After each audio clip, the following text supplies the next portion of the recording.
Hey guys, welcome back to the channel. Meet Praneeth. In today's video, we are going to discuss the FY 2026 H1B registrations.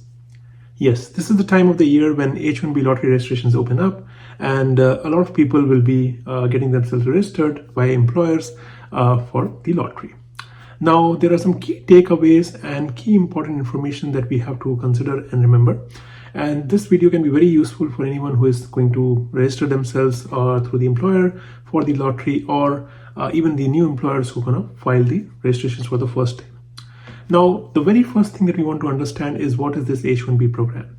So H-1B program was started by the US government to help the US employers employ foreign workers for specialty occupations, where they have this specialized knowledge on the bachelor's degree or its equivalent. The second thing to remember is what is the registration period, right? So the registration period starts on 7th March at 12 p.m. or noon Eastern time, and it ends on 24th March 2025 at 12 p.m. Eastern time. So you have around 17 days to get this registration done. That also means that you don't have to jump and do it on the 7th of March. You have enough time in between to make sure your registration is complete. The other important part is what is the fees. So for each registration, there is a fees of $215, 215. Now earlier this was a very small fees, but now it has been significantly increased to curb any kind of frauds or any kind of multiple registration that used to happen in the previous years. Now the other important thing that we have to remember is online account. So USCIS online account is important for the petitioner or the employer to file the registration. So if you're the first time doing it, then you should register your open an online account with USCIS. And if you're an employer, it will automatically be an organizational account. And if you have been having an online account from FY 2021 to 2024, but you were inactive or you have been inactive in the last year 2025 lottery, then you can log in. And once you log in, your account will be automatically converted into an organizational account. And as I mentioned, if you're the first time doing it, then it will automatically be an organizational account. The next thing that comes to comes as an important part is how the selection process happens.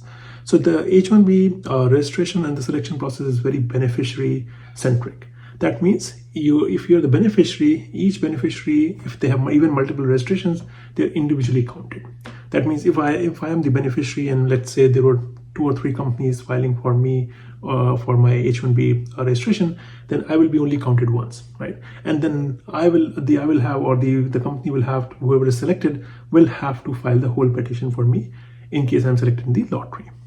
So this is very important to remember, that you're only counted once. So if you're filing with multiple companies for the sake that you will be getting more probability of selection, that's not going to happen.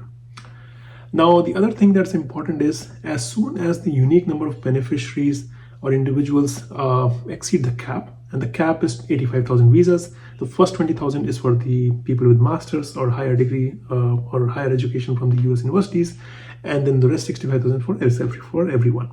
So as soon as this cap is exhausted by the unique number of beneficiaries until March 24, 2025, then USCIS will run a lottery. And then whoever is selected in the lottery will be notified by USCIS on or before 31st of March.